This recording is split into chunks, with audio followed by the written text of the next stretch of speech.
Right, how are we, Bruce? You well? I am good, sir. I am good. Yeah, been really looking forward to this. It's the fireside chat, the authenticity, taking another look at the AHS profession. I'm all over that, Paul. Good man, and it's good to have you on. And we've known each other for a while now. Right from the start of Global Series, and I must say, I admire your approaches to your business and your profession. But for the benefit of the listeners, maybe talk a little bit about who you are, your background, and what you do now with Huddle Culture. Yeah, sure. Thank you. Bruce Durham, Director of Human Performance at Huddle Culture. Been in and around behavioral and performance psychology now for about 30 odd years. Like really to sort of learn about myself. Why do I think, feel, and act in my way? That was where that sort of that taste come around, just like trying to understand myself from walking into the a lot of the work that I do in combat sports. So I work with UFC fighters, I work with elite level and world champion boxers as well, and a lot of that come from me trying to understand why I was terrified when I used to go boxing, and then it's explored from there, into corporate organisations. I was aircrew in the RAF, so operationally served in Afghanistan and Iraq. And again, being upfront and looking at how different individuals cope with stress, fear, fatigue, within a team environment, and literally what was life or death situations. We can kid ourselves that in the corporate, every decision we make is life or death, and it's not. It can feel like it, and I get it. But look at how different individuals with different characteristics perform under stress and duress was a real eye opener for me. Beautiful experiential learning, and that allowed me, to both be a consultant across many verticals within industry. My last corporate role, I was the lead safety and performance coach for Siemens Gamesa across Northern Europe and Middle East. So I've got some skin in the game there as well. But yeah, my approach is curiosity. Curiosity, joyfulness, playfulness. A lot of the time we forget, that we're still kids at heart. Imagination is a beautiful thing. That, storytelling, gamification, all this type of stuff really, really appeals to us. And that's what I try to bring within Huddle Culture. The curiosity is like, what happens if we're wrong, Paul? Yeah, what happens if we're wrong? What happens if someone else has got it right?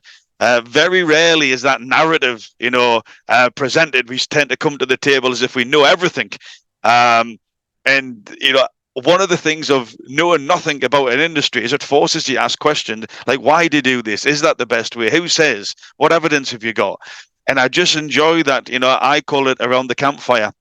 Um, if you understand anthropological history, we've always got together and told stories and, food and drink, and we've listened. And I always give an example of when you go to a strategy day, there'll be a different version of, people in the strategy day than there is at the restaurant later on that night. And it's the restaurant, that's the campfire situation.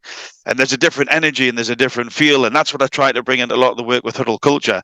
Is like, let's drop the facade, let's drop the fakeness, let's drop some of the corporate fear that we've got, and let's have really decent chats, because I do believe at the bottom of everything that can be good is good chats, is good conversations. Yeah, people connecting as people. So when I saw this opportunity to discuss maybe some of the concepts that I've been tinkering about and exploring with clients who are courageous enough to dive into, well, maybe we can do it different. I thought, yeah, this really aligns with something what I'm on about. So excited to be here, sir. Good man.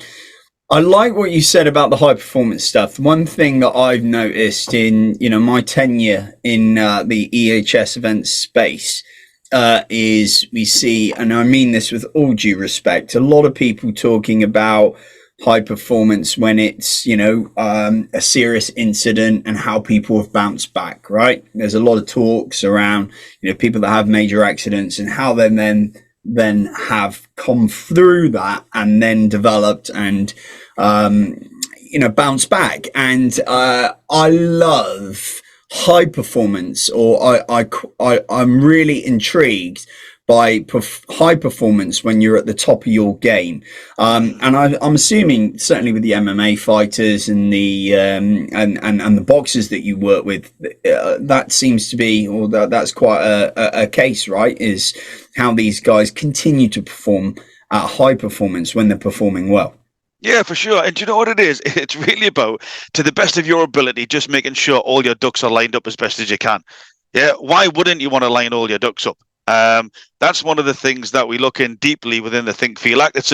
It was based on really appreciative inquiry. Not many organizations, in fact, it would be interesting to ask your audience. Most organizations, Paul, only react. Yeah, there's a lot of energy when there's an incident. There's a lot of energy when there's an accident. There might be a stop work. There might be, it could be on a part of the business. It could be on a full depot. It could be on a region, depending on the severity of the incident. And then, directors and, all the people who are, at the hierarchical levels will want to know what's happened and who's to blame and how can we prevent it happening from again. And there's a huge amount of negative tom-tom drum energy, as I call it, that floods throughout the business within at least the first 24 to 48 hours. But when you ask people, hey, you see when something goes really, really, really well, where's the phone calls? Where's the interest? Yeah. Why are we trying to not, where's the stop work order? Why are we not trying to figure out why it went so well so we can bloody repeat it rather than just, only have a firefighting? If you understand positive psychology, if you understand how performance works, it's like success doesn't just happen, Paul. But if you look at it, most organizations, and again, I'm generalizing here and I absolutely apologize to nobody for that. Yeah. Is that what we do is that we will only focus and show energy when bad stuff happens. Overperformance is almost expected now. There's not even awareness that we're overperforming because we don't choose to investigate why. And that's where the cube comes from. That's where the performance comes from. It's like you can create high performance, but what you can also do is line your ducks up so you're more likely. There's a higher probability of you achieving higher performance. And this is what I discuss with teams, big organizations. In fact, I'll do it with you, Paul. I'm going to put you on the spot here, yeah? So you talk about the global series. We're talking about safety. Billions and billions of pounds are spent on safety every year, okay? Now, I'm going to ask you a question, and this is one of my little things that I do to try to start a conversation.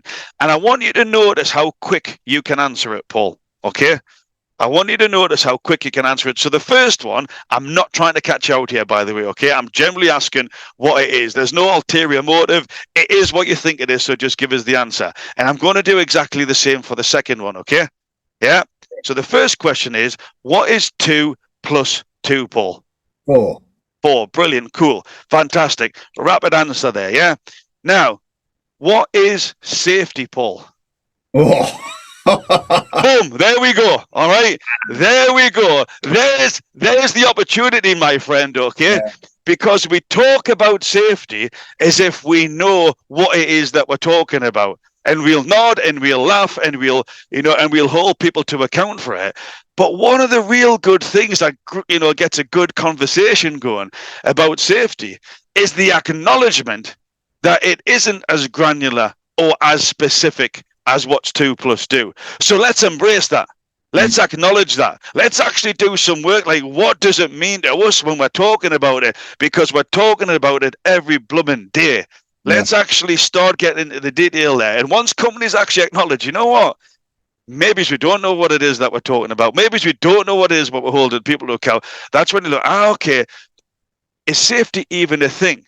And that's when you start looking at the human performance connection, because regardless of what you call it, and feel free to challenge me here, Paul, as well, it doesn't get, and that's why we've got the Think, Feel, Act program. It doesn't get any more basic than cognitive thoughts, what goes on in your head, which starts every single routine. Yeah. You'll have a thought, hormonal reactions, feelings. You'll have a thought that will generate a feeling, and those thoughts and feelings will then generate muscular movement. That's exactly what it is, what we're talking about. And if you're really striving for high performance, you've got to lean into that. It doesn't matter what you want to call it, what label, what title, what feel. It's all about thinking, feeling, and acting, because at the core of human performance is how Paul thinks, the narrative going on inside Paul's head. Yeah, when you're talking about, just before we started, before you're looking at options and maybe what you could do yourself personally, could you help enhance what you're doing? Are you looking at other maybe avenues within life? So there's a narrative going on in there that generates a certain feeling within Paul, and that generates the version of Paul that turns up. When companies finally start speaking about that, how can we control the narrative?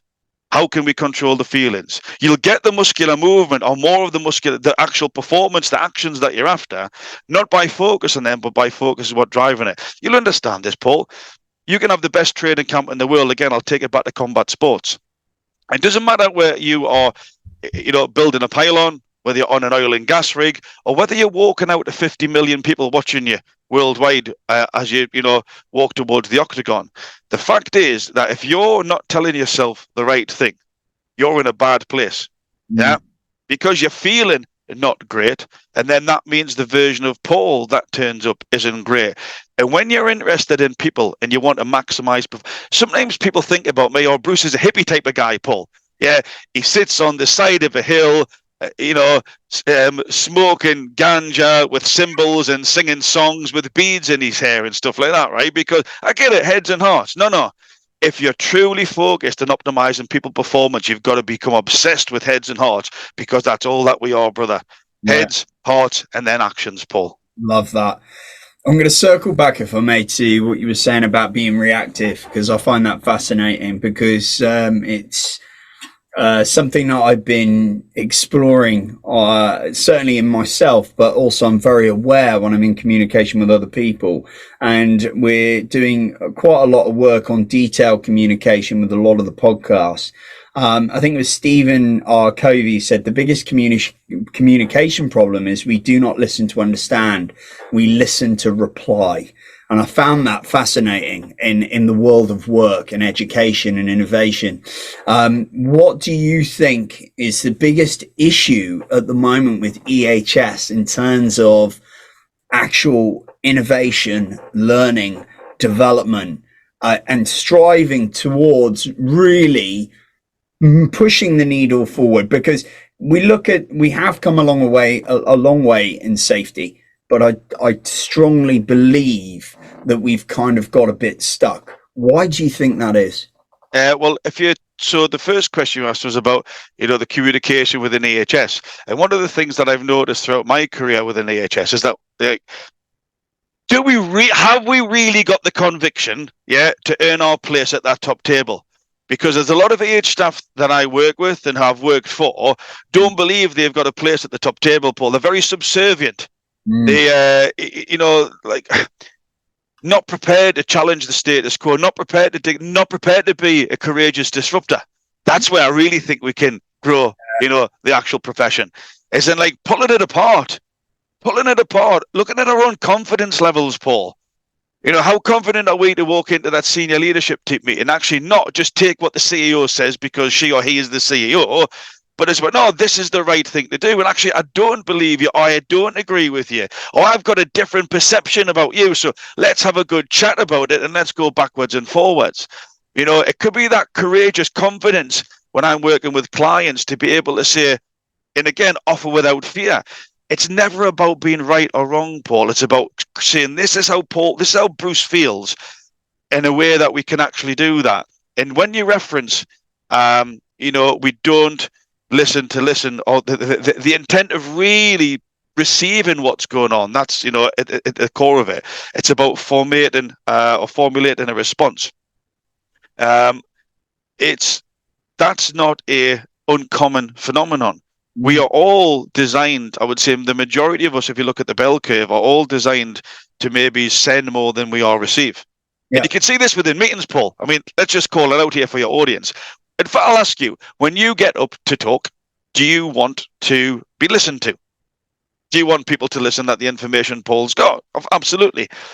And then you say, well, what behaviors would I not like to see if I was presenting? People being on the phones, people being on the laptops, etc., etc. Then when you go and sit down, you'll probably get on your phone or you get on your laptop and you see this etiquette meeting, globally, is that people don't display the behaviors that they would like to see when they're standing up because, hey, I've done my part now. I want everybody to listen to me and then I'll go back to it. But also, EHS, it can be bloody fun, Paul. It really can. You've got, I work on the premises of three things, EDI, okay? It's not equality, diversion, inclusion. That actually comes from what I'm about to talk about, but it's excitement, desire, and intrigue. How are we engaging with the people who want to be spoken to? How are we actually winning hearts and minds to create an opening? A lot of EHS personnel can be very draconian in their approach. And I get it because that's what we've been conditioned to be, fearful. Well, if I step outside the envelope, I'm putting myself in a position where I may be hurt, I may be wounded. I could, almost put my head above the parapet and my head gets taken off. And that's, nobody wants that. But when it comes to helping EHS to develop the profession, it's about creating better conversations, but also looking at us, Paul. We need to look at us. I've mentioned our confidence levels. Yeah. I've mentioned just there briefly our communication skills. What are we choosing to talk about and why? Mm. Why is it always, don't do this or you'll lose a hand? Don't do this or you'll lose a leg. Don't do this or your kids will miss you if you die. A lot of the advertising, because that's what we're really trying to do. We're trying to advertise messages or information that impacts people's behaviors, Paul. A lot of it is done on fear. Yet we know fear isn't the greatest driver for behavioral change. Yet you look at any safety notice board and it's always about injuries and death. And, even IOSH, every time I get an IOSH email, it's about someone's been fined, someone's died, someone's injured. Never about the great stuff that's been done. Yeah, and how we can, but I get it, IOSH has been conditioned over a period of years, and and so is their readership, their audience. Mm. But where's the good stuff? Where's actually this didn't happen because of X, Y, and Z, and X, Y, and Z, and let's share that. Yeah. I think we're coming at it from largely, and again, I'm generalizing here, 180 degrees of the angle that I think we should be. Yeah. Who doesn't want to be engaged? Who doesn't want to listen to a bit of information? Say, wow, that was great. Tell me more. Mm. Yeah, tell me more. That's why we go to the cinema and watch movies. That's why we listen to trailers. That's why, advertisers don't advertise on the premise of fear. The majority of it is come to this destination. Look how great it is when we get there. Not us. We're still trying to scare people, Paul. So I think how we communicate, what we communicate, and the angle that we take. But also, again, I'll go back to the first thing, our confidence levels to demand our position within the organization and to be heard as a primary mover, not as a subservient, someone who's just going along with a dustpan and brush pull. Do you think so? Like you said about curiosity, right? So we see a lot as an observer of LinkedIn and social marketing. I see a lot of people saying about curiosity. I see a lot of good stuff that people are trying to promote and publicize. But if we look at collaboration, right, in a non-competitive space, it shouldn't be competitive. We're all in it for the same reasons.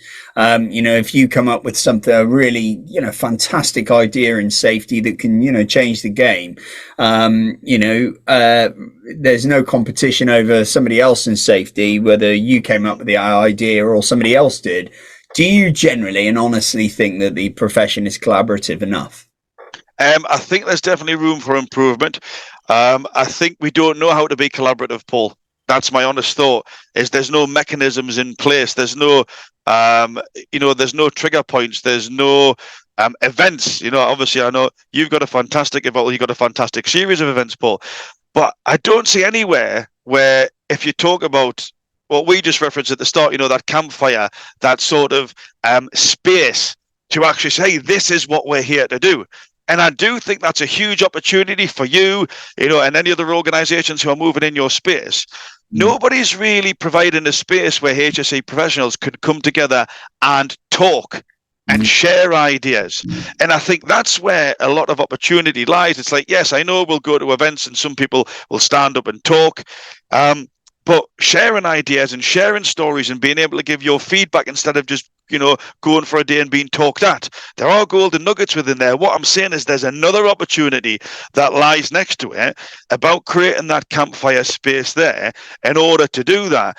And yeah, I think what people can also is why just talk about safety? You were saying about some of the, well famous guests that you've just been on a meeting with. Now, why do we have to just talk about safety? Why can't we bring other people in? Because they'll be telling us how they communicate, how they lead, how they solve problems within their organizations. It doesn't have to be specific to safety. What we've got is an opportunity to actually share learning across a varied platform in a truly collaborative way that can actually collect humans to humans, Paul, people to people, because that's what we're really trying to do here. Yeah, trying to get the best out of each other, trying to get, when we talk about high performance, it's trying to get most of us into our sweet spot more of the time, because happier employees will deliver higher performance. Yeah, can we have better conversations with each other? Absolutely. Are we doing that to the scale to the scale that we can? Nowhere near. That's where I believe the gap is, sir. So what do you think of the safety profession? In all honesty, you've been doing this a long time. What do you think of the safety profession? I think, again, it would be very generalizing to give an overview of the safety profession as one. What I have seen is that I do believe, if I had to put it into sort of some caveats or some brackets or pots, I think we've got a pot where we can definitely push ourselves to do more. One of the things, and you see this in operational performance as well, is that we'll talk about doing new things, but then we'll just straight away default to what we've always done. We need to have that courage and that discipline, but also the support from the business to be able to try new things that we actually think are good ideas. And I also think with the profession, how it can evolve is, linking it more to performance. And the reason why I say this, and this is what we're trialing with some of our clients, you take 10,000 people and you say to them something along the lines, Paul, and don't take this word for word, but I want you to imagine if you were in the audience and you're an operational person, or you're out on, a construction site, or whatever it may be, or you're a manager of people out on a construction site, and you're, okay, guys, this is another safety program that we're going to do. Yeah, so you've got everybody in your town hall meeting for your one safety stand down the year that you think you've got to have because you think that makes a difference. Yeah, this is the new safety program, and I want you to listen to what the CEO says, because the CEO is giving you permission at any time you want to stop, you can just stop. We know we don't need that, because if we think it's dangerous enough, we probably stop anyways. But I get senior leaders need to say that. All right. Or you get 10,000 people into a room and you say, right, okay, look, this year we've got an opportunity to lean into an approach that's going to enhance performance, efficiency, and ultimate profitability. And you know what, Paul? At the same time as doing that, we're going to show you and help you and empower you to deal with your stress levels better. You're going to want to come to work more. We're going to create a more cohesive team. And you know what? You're going to be a happier version of you as well. Take those two options there. You start talking about safety. There's so many people's eyes and hearts shut off straight away. They might not tell you, but there's a feeling of, oh, not again. And also, well, whether it's right or wrong, a bit of a rhetoric where, well, I've been doing this job for 20 years. I don't need anybody to keep me safe. What I'm saying is feelings will generate engagement. Yeah, businesses have got to be mindful about that. You start talking about performance and efficiency and profitability, and then personally what's in it for you is less stress, less stress levels, better mental health, more connected with your team. You'll enjoy coming to work more and you're a better version of you. What I'm saying is less people switch off across here, Paul. Yeah.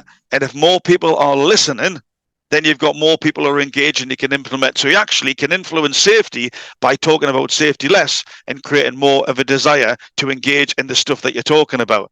That's where some organizations get it wrong as well. So for me, that's when I think the EHS profession could do. Actually, stop throwing it down people's throats. Just experiment with it. But actually experiment with this. When do you get excited, Paul? When do you feel engaged? When do you sit in a room, or when someone's engaging with you, and what inspires you? Then do it for other people. Don't expect to do something different and expect a different effect. Like, what are we doing here? Just listen to your own heads and hearts. What inspires me? What excites me? What engages me? What drives me? Then go and do that for your workforce then. Yeah. It's not about what you do, it's about the results you're going to get. Sometimes easing back on the rhetoric that we think we've got to drive in can be the defining reason why then more people engage. And actually, as a secondary output, you get a higher safety performance because more people are engaged on the program, Paul. And yes, I am passionate about it because I'm sick of it. And I want people to just listen to what their own heads and hearts tell them, brother. I could not agree with you more. And it's really refreshing. The one thing I challenge myself to do every day is to do something differently, and to challenge myself not to go because it's boring, right? It's not only as if you're doing the same thing over and over again and you're going to get the same result, but if you're constantly doing the same thing over and over again every day, after a while it gets boring and then performance starts to deter. With the profession itself, there's a lot of bands around safety differently, safety too, lots of, new and innovative ideas. We've done a lot of things right. Where do you think the profession needs to sort of think outside the box, if you were to put it in a nutshell? I think it's all about engagement. I think fundamentally it's the engagement that is our problem. or the engagement that I should say that's an opportunity where we can get so more people on board, where we can get their heads and hearts involved, where we can actually make them valued employees as well. Like, because we all like being listened to, Paul. Yeah, we like being listened to. Is just a fundamental requirement of human nature. That's within our DNA. It's within our genetic disposition that we like being listened to. And then you look at any safety seminar, and what is it? It's a group of employees who are being talked at about something, or in a way that they might not choose to talk about it. And they might not offer that at the time. But if you get the correct engagement, we're probably going to get the more authentic version of the employees. And there's nothing bad about increasing psychological safety for people to feel like it can be there. I call it the WhatsApp versus LinkedIn syndrome. Okay. Again, I might know some of your audience, but I might never have met them before. But if you've got WhatsApp on your phone, prove me wrong here. Okay. And then if you've got LinkedIn, or if you haven't got LinkedIn, you've heard of LinkedIn. All right. This is about engagement. This is about true authenticity. Without knowing anybody who's listening to this podcast now, and I'm going to zone in on you, Paul, just because it's you and I having this conversation, if that's okay, sir, yeah? I can almost guarantee that at some time you've sent, and the audience here, okay, so it's not just Paul and the audience, and Bruce, by the way, I'm going to include me in the pot. We've sent some jokes, videos, memes, or something via Facebook or WhatsApp to our pals that we wouldn't dare share on LinkedIn. Yeah. And every single person saying, yes, brother, I'm totally with you there. Yeah. Because it's about engagement. It's about fun. You know, I'll take it back to the start there when I talked about we're forgetting what imagination is, Paul. Yeah. We're forgetting what playfulness is. Yeah. It doesn't have to be serious. Like, you're looking to get a reaction, aren't you? You know, yeah, like, for sure. If I send something funny to one of my pals, I'm looking for a reaction. And if I don't get a reaction, we're tuned in to getting reactions. So if I don't get a reaction, I think what I've done is not right. Do you know what I mean? Yeah. And this is the problem. You put 1,000 people in a town hall meeting, you talk at them for a day, and they ask the most, anal question known to humankind at the end. Has anybody got any questions? 0. Is everybody okay with that? Yeah.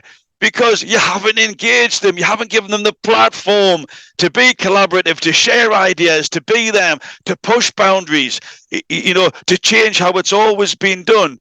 Like, honestly, if I could choose something to change, it would be how we engage our employees, because we are all there as one team to try and achieve the same aim. Yeah, we're all there. It's how we engage, it's how we talk, it's how we converse. It's the psychological safety of, do we think we can be ourselves and offer the information that's inside of us that you're saying you want, but it's usually you only want if it lines up with what you think's acceptable. No, we've got to push those boundaries. We've got to learn how to control our ego. We've got to learn how to control emotional regulation to allow good conversations to occur. But I honestly, at the heart of good conversations is the best and happiest version of Paul, and it's the best and happiest version of Bruce as well. Brilliant. I love that. We're coming towards the end now. So I do have, and this has been quite a challenging question, and putting you on the spot because you've done it twice to me on this podcast. But I want to ask you, I love your passion. I think that's, over the years that I've known you, and the work that you do, by the way, is fantastic. I'm a big admirer of, what you've done with Huddle Culture and the amazing things that you do prominently on social to engage people. And it's a testament to the business that you do and the profession and the work that you do. But we're all getting, I with Global Series, I set myself an agenda, in 10, 15, 20 years time. I'm 40 this year. Say I was to retire at the age of 60. Me and Kate have had this conversation. What do I want to leave as a legacy? If I could pick something now on my agenda of what I want to leave behind within the EHS profession, what that would look like. So I'm going to put that question to you, Bruce. You say you're at the age of 60, 70 years old, you're retiring. What would your legacy be within the EHS profession to leave behind? For people to be able to have a chat and to be able to present their feelings without questioning themselves, without that inner voice saying, not right now, say it later on for fear of the consequences, to truly for people to be able to offer without fear. And one of the reasons they'll be able to offer without fear and engage the other person is that person has been empowered to have that emotional regulation where we don't shut other people down. where, just because they've got a different view to us, we can control that emotion that allows that conversation to occur. And when you get two or more people sitting around that campfire, yeah, be it, in their minds, there's a nice warm crackle there. There's a good feeling. There's a nice sense of cohesion. It's just like, I can share what I want to share with you, and I know you're going to listen, and vice versa. At the core of all of my efforts, I would love to see better conversations, connecting people to help them be the happiest and highest performing version of them. Paul, that's exactly my aim now, and that's exactly what I'll be doing in 20 years' time, because I know the difference it can make, sir. Love that. So, as we come to a close, do you want to just give people a quick 360 on the Huddle Culture business, how people can reach you and get in touch? Yeah, sure. So the main offering we've got is the Think, Feel, Act program, lately taking human performance back to its core, encouraging happier and higher performing teams. And if anybody wants to inquire with that, we're delivering it on a global basis, right across every single industrial vertical that you can think of. Essentially helping happier people to get into their sweet spot more of the time. Not just safety performance, it's performance in general, reducing stress, increasing mental health awareness and support.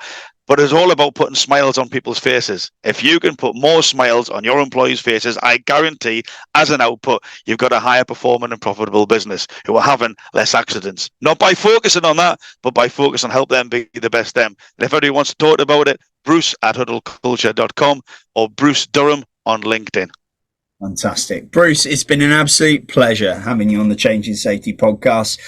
Thank you. I feel inspired. I feel really motivated, and I'm really excited for the journey you're going on. And I can't thank you enough for being on the show. Not a problem. My absolute pleasure, sir. Thanks, Bruce.